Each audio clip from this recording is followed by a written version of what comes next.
Part 1. The Arrival.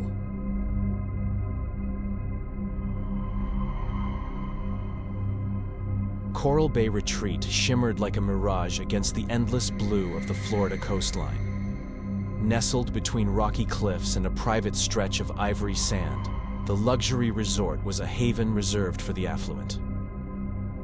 A place where privacy was sacrosanct and secrets found no echoes. Pristine infinity pools spilled into the ocean, and rows of elegant white villas dotted the hillsides like pearls strung along the cliffs. Beneath the sunshine and the soft murmur of the tides, Coral Bay promised a kind of perfection that money could buy, or so it seemed. Kevin Tran arrived at Coral Bay under the guise of a man seeking rest. In reality, rest had long eluded him. As a former FBI criminal profiler turned private investigator, Kevin was no stranger to darkness, even when it lurked in the most sun-drenched of places. With his sharp brown eyes, measured steps, and an ever-present leather notebook tucked under one arm, he moved through the resort with a quiet alertness. Coral Bay, with its flawless facade and its meticulous staff, made him uneasy in a way he could not yet explain. He was here for peace, or so he told himself. Yet a deeper part of him sensed the tension running beneath the surface, like an undertow ready to drag the unsuspecting down. Among the resort's glamorous clientele, one guest in particular stood out: Sienna Blake. Barely 30, Sienna had already sold her first tech company for a fortune and parlayed her fame into a brand of curated mystery. She traveled alone, stayed in the most secluded villa, and exchanged polite but distant words with the staff. Her beauty was undeniable, but it was the air of carefully maintained aloofness around her that truly commanded attention. Whispers circulated. Why was someone so successful, so visible, retreating into seclusion at Coral Bay? What was she hiding behind those dark glasses and guarded smiles? The owner of Coral Bay, Julian Reed, projected the image of effortless charm. In his mid-40s, tall and impeccably dressed, Julian was the kind of man who made strangers feel like old friends. He was often seen mingling with the guests, hosting sunset cocktails at the Cliff Lounge, and taking calls in the open-air atrium as if closing million-dollar deals was just another part of the vacation experience. Yet behind the polished exterior, Kevin noticed a certain restlessness in Julian, a glint in his eye that suggested ambition unchecked by caution. Julian's wife, Claire Reed, was the picture of poise. Slender, impeccably groomed, and always dressed in muted, tasteful colors, Claire maintained the resort's internal operations with a velvet fist. Where Julian was warmth and charisma, Claire was cold precision. Guests admired her professionalism, but few felt truly comfortable around her. Kevin observed that Claire rarely lingered in conversation. Her smiles never quite reached her eyes. If Julian was the soul of Coral Bay, Claire was its iron spine.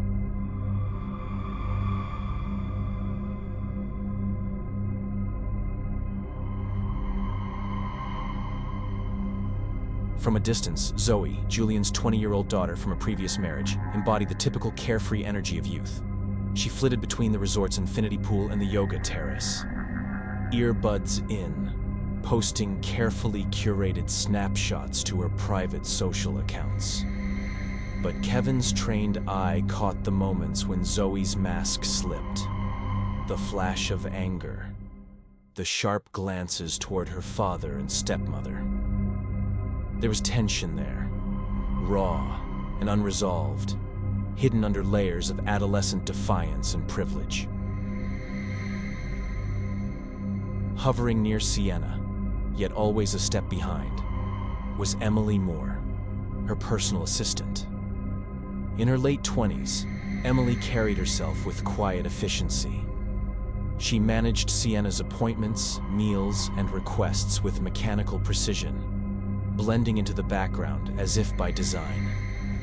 But every so often, Kevin noticed Emily's gaze linger on her employer.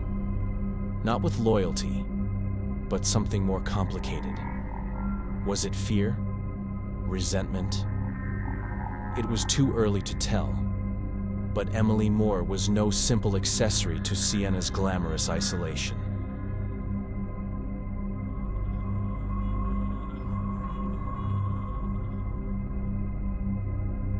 Though Coral Bay sparkled under the Florida sun, an invisible current of unease threaded through its polished surface. Conversations between guests were polite but clipped. Laughter around the pool rang hollow. Too many glances darted away when held too long. Kevin could feel it, that certain stiffness in the air, the kind that presaged a storm. Something was festering beneath Coral Bay's perfection. Not a matter of if something would break, Kevin thought grimly as he sipped his coffee on the patio that first evening. But when? Part 2. The Disappearance. The second morning at Coral Bay broke crisp and golden. The sky above the resort brushed in hues of peach and pale blue. Guests sipped coffee on their private terraces. The hum of a world too perfect to be real carried softly on the breeze. Kevin, notebook balanced on his knee, watched the day unfold from a corner table at the Cliff Lounge. Yet even amid the postcard setting, a sense of unease clung to the air, as if the island itself was holding its breath. Sienna Blake was seen early that morning, stepping lightly across the main courtyard. Dressed in fitted black yoga attire and carrying a rolled mat under one arm, she moved with the self-assured grace of someone used to controlling every narrative about herself. Several staff members noticed her heading toward the eastern cliff path, a more secluded trail popular among guests seeking solitude or private meditation sessions. By 10 o'clock, Sienna had vanished from view, and from Coral Bay's carefully maintained order.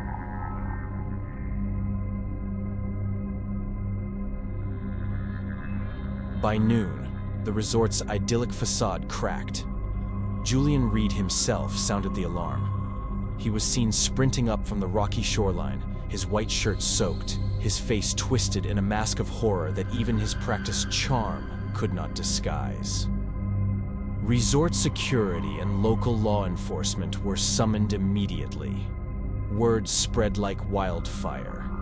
A body had been found wedged between the rocks below the eastern cliff. Guests were urged to stay in their villas as authorities cordoned off the beach access.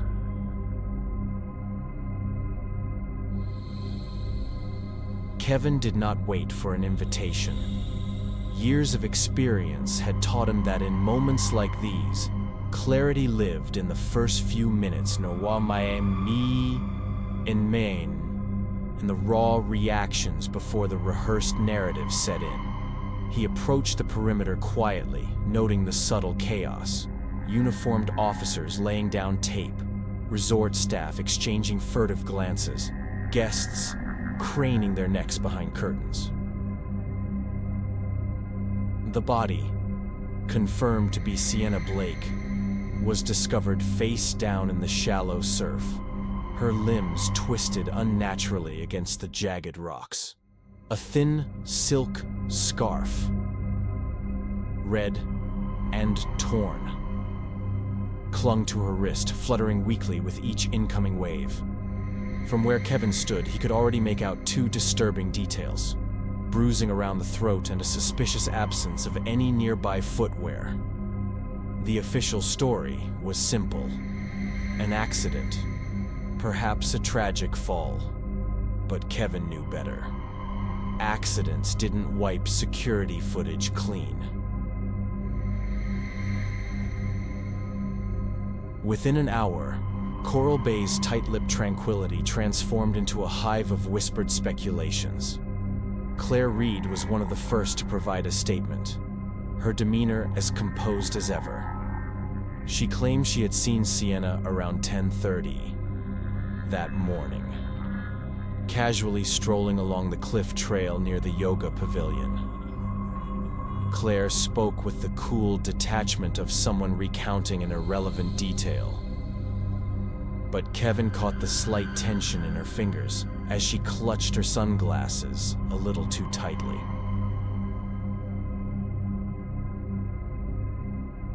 Julian Reed, in contrast, wore his emotions on his sleeve. Disheveled, his voice hoarse from shouting for help, he recounted how he'd gone for a late morning swim along the base of the cliffs.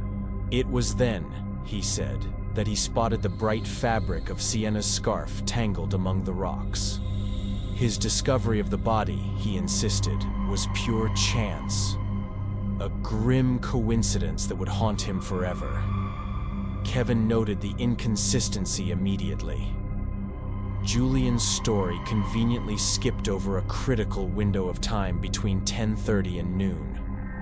A window in which no one could definitively place his whereabouts. Zoe Reed called in briefly for questioning, shrugged with the careless defiance of youth. She claimed she hadn't seen Sienna that morning at all, too engrossed in a group chat with friends by the pool. Yet when pressed, a flicker of something crossed her face. Guilt, fear, or perhaps anger, before she buried it under a heavy mask of indifference. Emily Moore, Sienna's assistant, appeared shattered but composed. Her account was simple. Sienna had declined breakfast, stating she needed time alone. Emily had last seen her around 9:30, when she dropped off fresh towels at the villa. Beyond that, Emily insisted. She knew nothing.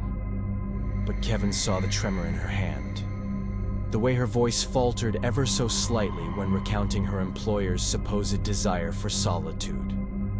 He jotted down a quiet note. Emily is hiding something.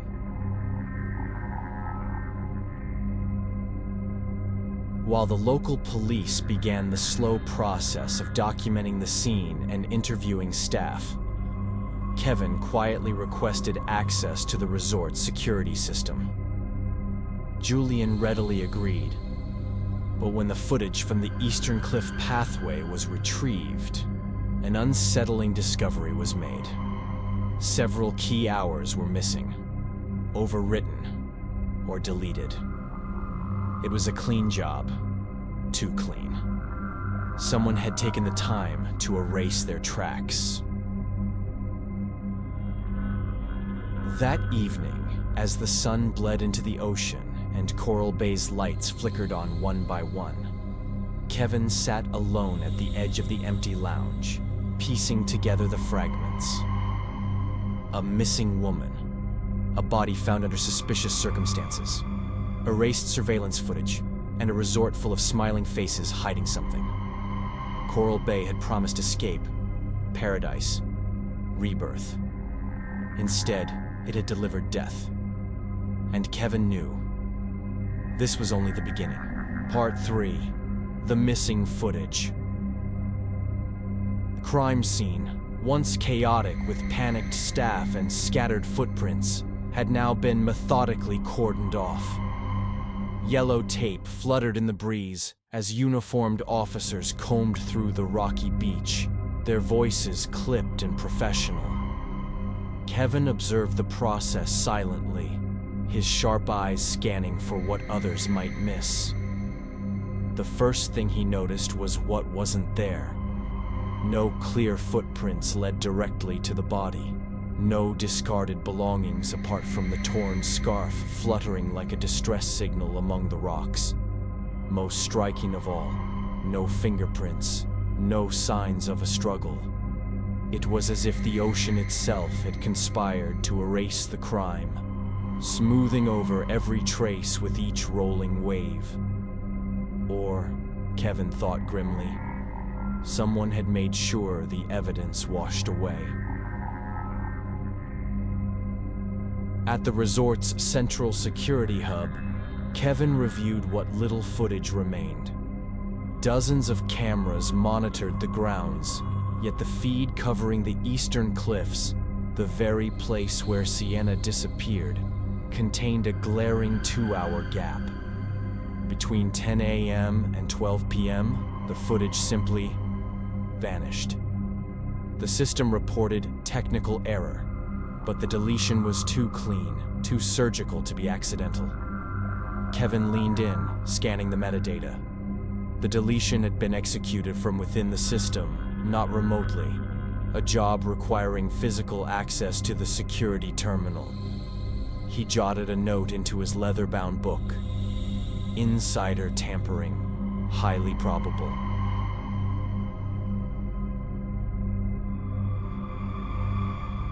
With the timeline fractured, Kevin set about rebuilding it piece by piece, starting with the witness accounts. Claire Reed maintained she had seen Sienna alive at 10:30 a.m., casually walking along the cliffside trail. Her account was consistent, her tone detached. But Kevin had noted earlier that Claire's description of Sienna's demeanor, relaxed, carefree, clashed with the gravity he had sensed in Sienna during their brief observations. A woman preparing to reveal a dangerous secret would hardly be so carefree. Julian Reed, on the other hand, clung to his alibi with the desperation of a drowning man. He claimed to have been engaged in a live investor meeting via video call between 10:15 and 11:45, conducted from his office suite within the resort. Yet when Kevin discreetly asked to review the call logs, inconsistencies emerged. The call had indeed been scheduled, but technical records showed a significant gap. A full 40-minute period during which Julian's camera feed had been switched off under the guise of connectivity issues. Plenty of time, Kevin noted, for a man to leave the resort grounds unnoticed.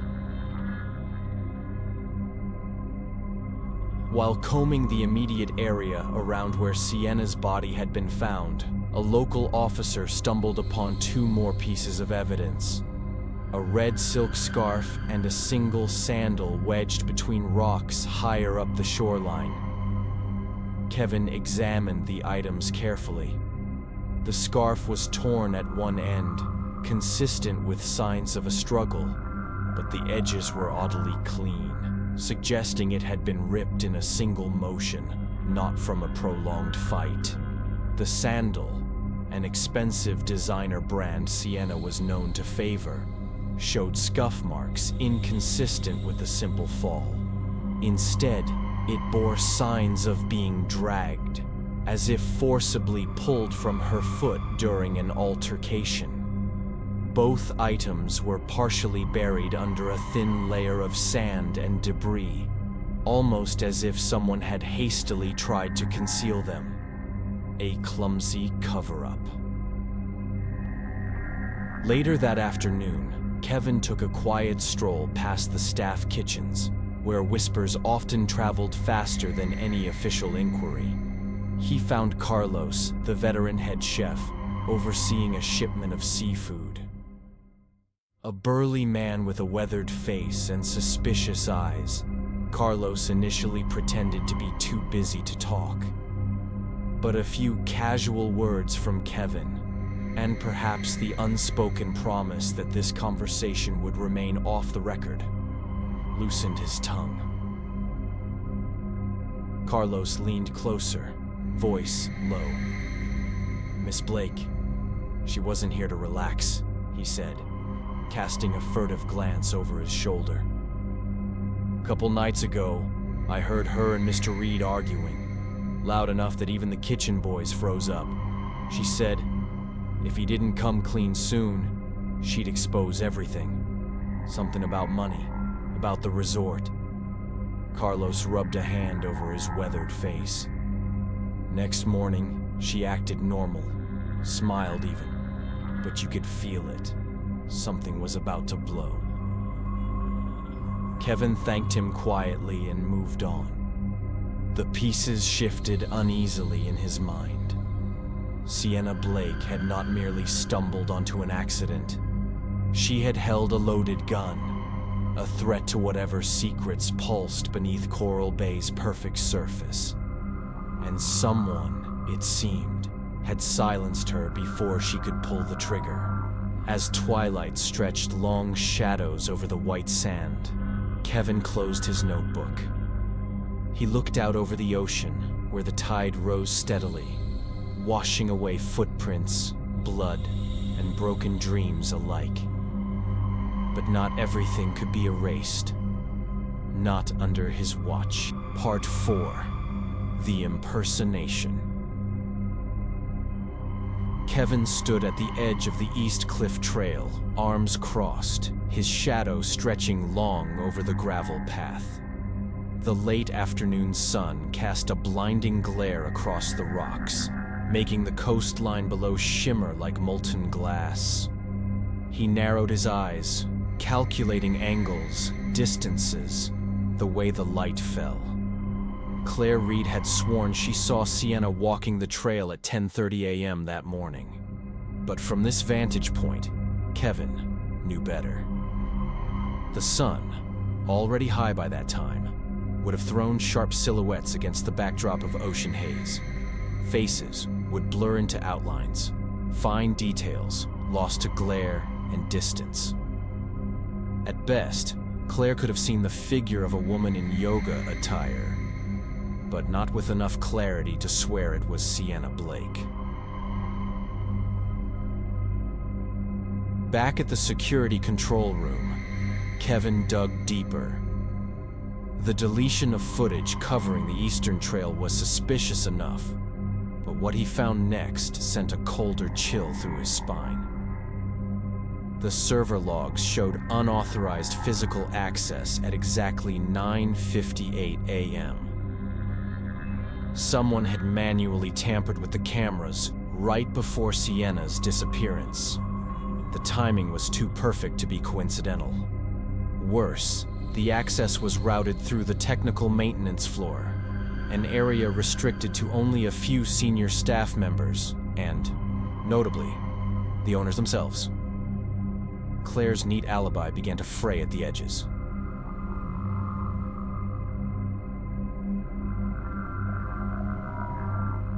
Kevin decided it was time to press harder. He requested informal follow-up interviews with each key witness, under the pretense of clarifying minor timeline details. Most complied easily, weary from the tension, eager to appear cooperative. When it was Julian Reed's turn, the polished resort owner arrived looking more frayed than usual. His tie was loosened, a bead of sweat glistened at his temple despite the mild indoor air. Kevin began innocuously, asking Julian to walk through his morning once again. Julian recited the now familiar script. Morning emails, a brief investor call, then an aborted swim near the South Dock. But then he slipped. When Kevin casually mentioned the East Cliff Path, Julian said, "I thought I saw Sienna by the old boathouse. Around 11. Kevin's pen froze mid-note. The boathouse? Sienna had no reason to be near the boathouse, a dilapidated structure, cordoned off due to disrepair. No staff had seen her approach that side of the resort. No yoga sessions were scheduled there, and crucially, the boathouse sat in the opposite direction from the eastern cliffs where her body was found. Only someone who needed to create an alibi and slipped up under pressure would insert her into a location she was never supposed to be."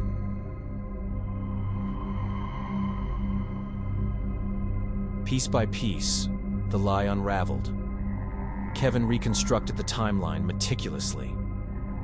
9:45 a.m. Sienna leaves her villa, heading for the eastern cliffs. 10 a.m. Sienna is intercepted near the cliffs, attacked swiftly, likely strangled based on the bruising observed. 10 a.m. Sienna is dead. 10:15 to 10:45 a.m. Julian, or an accomplice, accesses the maintenance floor to delete security footage. 10:30 to 11 a.m. A person resembling Sienna is seen walking along the cliff. Tall, lean, athletic build, dressed similarly. But the face is hidden under a wide-brimmed sun hat and oversized sunglasses. The key realization struck hard. Someone had impersonated Sienna, parading briefly along the visible trail to fool casual observers and provide a false sighting.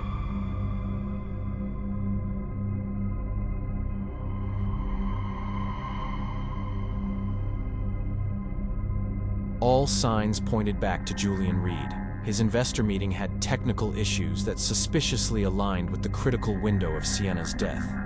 His familiarity with the staff schedules and restricted access points made disabling the camera's child's play. More damningly, Kevin remembered a small but telling detail. Earlier that week, Julian had been spotted jogging along the cliff trails, dressed in casual sportswear, strikingly similar to the yoga outfits favored by Sienna. Given the right hat and sunglasses, both easily stolen or planted, Julian could pass for her silhouette at a distance, especially against the blinding sun.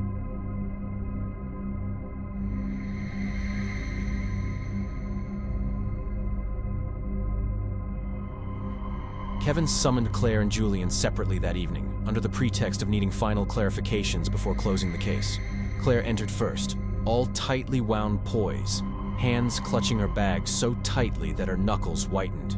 Julian followed minutes later, his gait slower, his expression masked but brittle. Kevin circled them gently, laying out the facts, the deleted footage, the physical impossibility of a clear sighting at 10:30, the inconsistent timelines, and most of all, the impossible coincidence of Julian spotting Sienna at the boathouse. Neither spoke, but their faces. Claire's fix, Julian's darkening with panic, told Kevin everything he needed. The final blow came when Kevin presented an image, enhanced security footage from a forgotten side camera, capturing a figure leaving the maintenance area at 10:15 a.m., wearing a hoodie pulled low, carrying what looked suspiciously like a woman's sun hat. The frame was grainy, but it was enough. Enough to shatter the carefully constructed lie. Enough to peel back the smiling veneer of Coral Bay and expose the rotting truth underneath.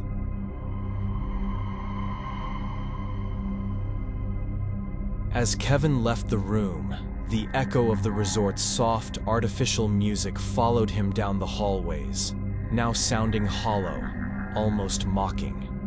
The truth was out there now, raw, ugly, and inevitable. And he wasn't done yet. Part 5. The Fall. The sun was beginning to dip behind the cliffs when Kevin put his final move into play. He requested a special gathering of key resort staff and guests under the pretext of investigating a separate matter: the sudden disappearance of an expensive piece of jewelry from a guest's suite. It was a clever fiction, believable enough to draw out the people he needed to confront without raising alarms. The meeting was set in one of Coral Bay's private lounges, floor-to-ceiling glass walls overlooking the darkening sea, long shadows creeping across the marble floor. Julian Reed arrived first, composed but visibly strained.